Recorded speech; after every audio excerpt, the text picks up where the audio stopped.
हाय Libra, तुला राशि। Welcome welcome back to my channel. मैं हूँ स्मिता और हम लोग करने जा रहे हैं आपकी फेब्रुअरी की करियर रीडिंग। थोड़ा लेट है। फेब्रुअरी 15 से लेके हम लोग 28 फेब्रुअरी तक की अभी जो रेस्ट ऑफ द फेब्रुअरी है उसकी रीडिंग करेंगे। बिजनेस की भी, जॉब की भी एंड जॉब, बिजनेस, फाइनेंसेस की। सो ये कम्प्लीटली करियर रीडिंग है। आप लोगों में से काफी लोग मुझे बोल रहे हैं मैम स्टूडेंट्स की आप रीडिंग कब करोगे। सो स्टूडेंट्स की जो रीडिंग है वो मैंने अभी स्टार्ट नहीं करी है। सो मैंने अब कुछ उसके बारे में प्लान किया है, कंटेंट कैसे बनाना है, क्या करना है, कौन सा कैसा टॉपिक डालना है, तो वो मेरा चल रहा है प्लानिंग। तो जैसे ही मेरा प्लानिंग खत्म हो जाएगा तो डेफिनेटली आपको पता चल जाएगा and I will definitely post on, मैं कम्युनिटी में जरूर पोस्ट करूंगी कि स्टूडेंट्स के लिए क्या मैंने प्लान आउट किया है। एंड ऑल्सो मैंने कुछ नया स्टार्ट किया है, डेली टैरो रीडिंग, जो आप लोग देख सकते हैं। 15 फरवरी से मैंने स्टार्ट किया है। टाइम स्टैम्प्स दिया हुआ है मैंने। इवन अगर टाइम स्टैम्प्स आपको नहीं मिलते हैं तो ऊपर आप ड्रैग करके भी अपने जो राशिज हैं, एरी से लेकर पाइसेस तक की मैंने रीडिंग करी हुई है और एवरी डे आएगी शाम के 6 बजे शार्प। ठीक है, मैं डाल दिया करूंगी, आप लोग जाके देख लेना। और एक दिन पहले की रीडिंग आएगी। Okay, so let's see Libra, आपके लिए career wise, job wise, business wise कैसा आपका फरवरी का महीना रहने वाला है लिब्रास। इस रीडिंग को आप सन, मून, राइजिंग नाम के आधार पे जैसा भी देखना चाहे आप देख सकते हैं।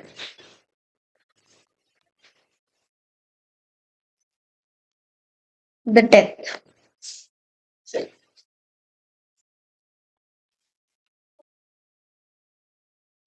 Queen of cups,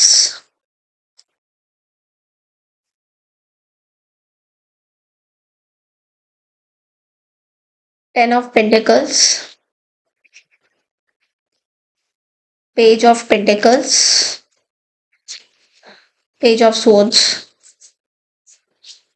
and bottom of the deck में we have the 3 of cups.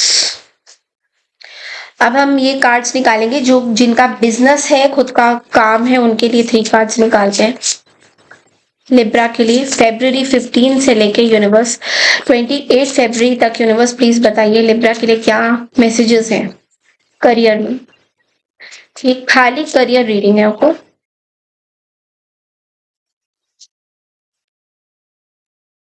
Guidance, feelings, authority, conflict. सबसे पहले आपके बिजनेस एंड आपके जो खुद के काम है उसके बारे में हम लोग कार्ड्स बताते हैं। So yes, guidance, feelings and authority.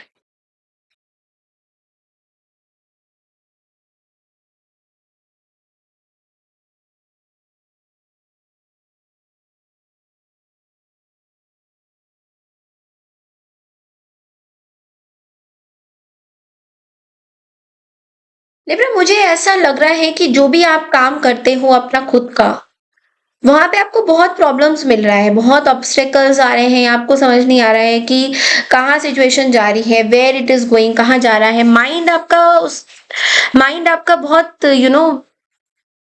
Crosswords में फील कर रहा है। आई मीन अलाइन नहीं हो पा रहा है जिस तरीके से आपको। मुझे ऐसा भी लग रहा है कि आपको गाइडेंस सही से नहीं मिल रहा है, आपको करियर पाथ में गाइडेंस नहीं मिल रहा है। आपके एंजल्स, आपके स्पिरिट गाइड्स आपको बोल रहे हैं कि वो लोग आपके पीछे हैं, वो आपको सपोर्ट कर रहे हैं, बट लेकिन आप बहुत नेगेटिव सोच रहे हो अपने करियर के बारे में कि यार कभी कुछ होता ही नहीं है, जॉब नहीं लगता, ये नहीं लगता, मेरा खुद का काम नहीं चल रहा है, लोग मेरे से दूर हो रहे हैं। कहीं ना कहीं ऐसा मुझे लग रहा है कि मे बी आपके वर्क लाइफ में ज्यादा से ज्यादा मुझे कॉन्फ्लिक्ट दिखाई दे रहे हैं लोगों के साथ। सो आपके क्लाइंट्स, आपके कस्टमर्स, आपको बोला जा रहा है be careful with whom you deal with anything related to your finances. There could be some misunderstanding with someone about money.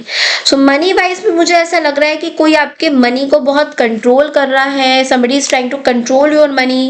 कोई पर्सन है जो, आप खुद कुछ काम करते हो, लेट्स से कि आप लेट्स से आप एक डाइटिशियन हो, right, and you don't know how to manage. आपको पता नहीं है कैसे आपका काम करना है, कैसे आपको अपने आगे चीजें आगे बढ़ानी है, बट आपको कोई मैनिपुलेट कर रहा है आपके वर्क लाइफ में, आपको बोला नहीं तुम्हें नहीं आता कुछ भी करना, मैं हूं तुम्हारे साथ, तो ना इस तरह की कुछ मुझे सिचुएशन दिखाई दे रही है, बहुत ज्यादा कॉन्फ्लिक्ट्स, यानी कि आपको समझ में नहीं आ रहा है, आपको एक्चुअली कंफ्यूजन बना के इस पर्सन ने रखा है, आपको ऐसा लग रहा है कि आप हैंडल नहीं कर पाओगे सिचुएशन, बट आप बहुत आराम से अपने काम कर पाओगे। इट इज ओनली कि ये पर्सन आपको मैनिपुलेट करने की कोशिश करे, ये पर्सन आपको कंट्रोल करने की कोशिश करे, ये कोई भी पर्सन हो सकते हैं, कोई आपके फैमिली रिलेटिव हो सकते हैं, कोई आपसे उम्र में बड़े हो सकते हैं जिनको आपसे ज्यादा अकाउंट्स की नॉलेज है, बट वो आपको समझते हैं कि आपको बिल्कुल भी नॉलेज नहीं है किसी भी चीज की, तो आप मैनेज नहीं कर पाओगे। तो कई भूल भुलैया बना के इस पर्सन ने आपको एक गोल चक्र में, चक्रव्यूह में डाला हुआ है, जहाँ पे आप भी कंफ्यूज हो रहे हो कि करना क्या चाहिए। इसलिए आपके लिए एक गाइडेंस आ रहा है अथॉरिटी का, which is saying that your career is in the process of upgrade. Okay, there is an opportunity for you to become an authority in your field of work, be the leader you wish you had. आपको बोला जा रहा है कि आपको queen बनना है, आपको किंग बनना है। ओके, आपको अपने करियर की रिस्पॉन्सिबिलिटीज लेनी है, आपको अपने खुद के बिजनेस की रिस्पॉन्सिबिलिटी लेनी है, इंस्टेड ऑफ कि आप किसी पे डिपेंडेंट हो के उनका वेट करें कि आप बताओ क्या करना, तो ये आपको करना ही करना है। इसमें कोई दो राहें नहीं है, कोई डबल थॉट्स नहीं है, कुछ नहीं है। तो 15 से 28 फरवरी तक आपको ये डिसीजन लेना है कि आपको कहीं ना कहीं ऐसा इमोशनल फीलिंग्स हो रहा है दैट यू नो कि आपका जो करियर है वो आपके हाथ से निकलता जा रहा है, फाइनेंसेस निकलता जा रहा है। सो आपको गाइडेंस दिया जा रहा है, stand up and come back stronger. आपको बोला जा रहा है कि आप वापस आइए, आपका जो भी हाथ से निकलता जा रहा है, जो कंट्रोल आपके हाथ से निकलता जा रहा है, आपको बोला जा रहा है कि आप वापस से आइए, सो दैट आपको पता चले कि आप क्या कर रहे हो। दैट इज वेरी इंपॉर्टेंट, आपके लिए बहुत इंपॉर्टेंट है कि आपका बिजनेस कहाँ जा रहा है। सो थोड़ा सा लीडरशिप क्वालिटीज लाइए अपने अंदर, सो दैट दूसरे आपका फायदा ना उठा सके। ओके, बिकॉज मेहनत आप ही ने करी है। अगर हम बात करें फाइनेंसेस की, तो फाइनेंसेस के हिसाब से मैं देखूं कि थोड़ा सा मुझे सिचुएशन गंभीर लग रहा है। बिगनिंग में तो ठीक था, बट अभी मिडिल ऑफ द वीक में थोड़ा सा आपको बोला जा रहा है कि आपको शायद कुछ और स्टडीज करनी पड़ेगी, मे बी कुछ और नॉलेज इनकलकेट करना पड़ेगा। पेज ऑफ सोच से मे बी कुछ नॉलेज है जो आप अभी भी उस नॉलेज को पूरी तरह से कंप्लीट नहीं कर पा रहे हो, मे बी ज्यादा आपको नॉलेज लेने की जरूरत है। जो पर्टिकुलर चीज आप कर रहे थे अभी तक, उससे आपको थोड़ा ब्रॉडर वे में सोचने की जरूरत है। यानी कि अभी तक जो नॉलेज है आपकी, लेट्स से कि आप एक बहुत अच्छे फिटनेस फ्रीक हो या जिम इंस्ट्रक्टर हो, सो आपको अब बहुत ज्यादा और नॉलेज लाने की जरूरत है। मतलब अभी जो आपका नॉलेज है खान पीन में, डाइट में या फिटनेस में, कितना कितना पर्सन जो हमारे जो लोग हैं जो जिम में आते हैं, क्लाइंट्स आते हैं, तो क्लाइंट को कैसे हैंडल करना है, कितना उनको खिलाना है उनके बॉडी के हिसाब से। I am just giving an example. Okay, इस तरीके की, जैसे कोई भी आप फील्ड ले लीजिए, अगर आप डॉक्टर हैं तो कैसे, आप लॉयर हैं तो उसमें आपको और नॉलेज गेन करने की जरूरत है। सो ये मुझे बहुत ज्यादा आपके लिए इंपॉर्टेंट मैसेज दिखाई दे रहा है। ऑल्सो अब हम जॉब वालों की बात करें, तो जॉब में मुझे ऐसा लग रहा है कि आप शायद कोई मैनेजमेंट काम करते हो, नॉट नेसेसरी, बट मुझे ऐसा लग रहा है कि आप कुछ मैनेजमेंट कर रहे हो। आप मे बी एक बहुत ही बड़ी हस्ती के साथ काम करते हो, एक आपकी कम्युनिटी जहाँ पे आप काम करते हो बहुत बड़ी हस्ती है, एंड वहां पे आप आपको कुछ रिस्पॉन्सिबिलिटी दी गई है और वहां पे आप काम करते हो। तो आप अपना जो काम है वो अच्छे से कर तो रहे हो, बट लेकिन यहाँ पे क्या है, आपको थोड़ा सा और एफर्ट्स डालने की जरूरत है मैच्योरली। ओके, सो कुछ ऐसी जगह पे भी आप इमेच्योर बिहेवियर कर रहे हो करियर में, जिसे अगर लेट्स से कि आप सोशल मीडिया में कुछ डाल रहे हो, तो आप बिना सोचे समझे सोशल मीडिया में उसको डाल रहे हो, बिना ये सोचे कि अगले बंदे को कैसा लगेगा। लाइक अगर मैं ओवरव्यू देखूं तो कैसा लगेगा, तो वो चीज आप नहीं कर रहे हो, आप सोच नहीं रहे हो, आप बस डाल रहे हो। I am just giving an example, मैं एक एग्जाम्पल उदाहरण दे रही हूँ आपको। हो सकता है आपके केस में कुछ और हो, ठीक है। सो इसको इस तरीके से, लाइक अगर आपने कुछ किसी को लेटर भेजा, किसी को मेल करना है किसी क्लाइंट को, बिना सोचे समझे आपने जस्ट यहाँ बड़ करके आपने एक बार भी आपने क्रॉस चेक नहीं किया उसको। इस तरह की जो गलतियां आप कर रहे हो छोटी छोटी, ये शायद आपके सीनियर्स को पसंद ना आए। उस तरीके का आपको थोड़ा सा ना देखना पड़ेगा कि आप क्या कर रहे हो। या तो आप एकदम फ्रेश हो, न्यू हो, आपने नया नया ऑफिस ज्वाइन किया है और आपको अभी इतनी नॉलेज नहीं है, इंटर्नशिप कर रहे हो, तो इन दैट केस ऑल्सो आपको बोला जा रहा है कि थोड़ा सा आपकी नॉलेज को आपको एनहेंस करने की जरूरत है। आपकी जो कम्युनिकेशन स्किल्स है वहां पे थोड़ा सा प्रॉब्लम मुझे दिखाई दे रहा है, बिकॉज आपका कंसंट्रेशन नहीं है।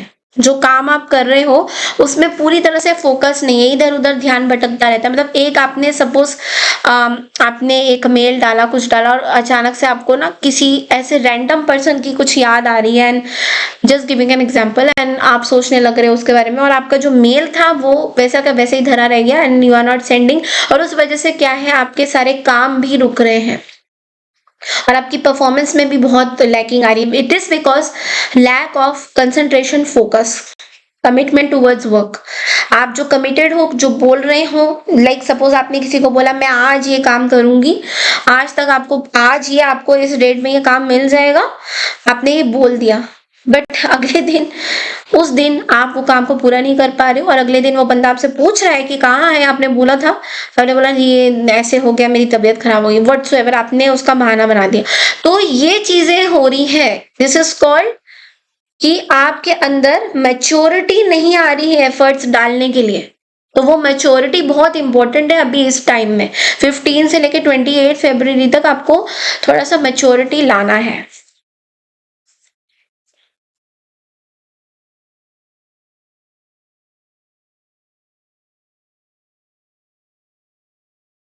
आपको ये भी बोला जा रहा है कि आपके फैमिली में कोई सीनियर मेंबर है या पर्सन है जो आपको शायद गाइड करने की कोशिश कर रहे हैं विद दिस 10 ऑफ पेंटिकल्स, लेकिन आप उनकी बात नहीं मान रहे हो। आपको ऐसा लग रहा है कि वो आपको गलत तरीके में, गलत इरादों में फंसा रहे हैं, अपने फायदे के बारे में सोच रहे हैं। तो ये सब आप ओवर थिंक कर रहे हो, तो ये आपको नहीं करना है। खाली ड्रीमी वर्ल्ड में रहने से नहीं होगा लिब्रा, आपको फोकस भी करना होगा, आपको एक्शंस भी लेना पड़ेगा। तो ऐसा नहीं कि अगर आप एक्शंस ले रहे हो, तो अगर आप ले भी रहे हो तो इन दैट केस आपको थोड़ा और फोकस करना पड़ेगा। ओके, मैं ये नहीं कह रही कि आप कोई मेहनत नहीं कर रहे हो। अगर आप कुछ मेहनत कर भी रहे हो, उसमें थोड़ा सा और आपको ज्ञान देने की जरूरत है, और आपको एफर्ट्स लगाने की जरूरत है। Okay, so this is all I have for you for the rest of the February. I hope आपको ये मेरी रीडिंग अच्छी लगी है तो चैनल को लाइक, शेयर, सब्सक्राइब जरूर कीजिए। मैं मिलती हूँ आपसे नेक्स्ट मंथ की करियर रीडिंग के लिए। तब तक के लिए नमस्कार, टेक केयर एवरीवन, बाय।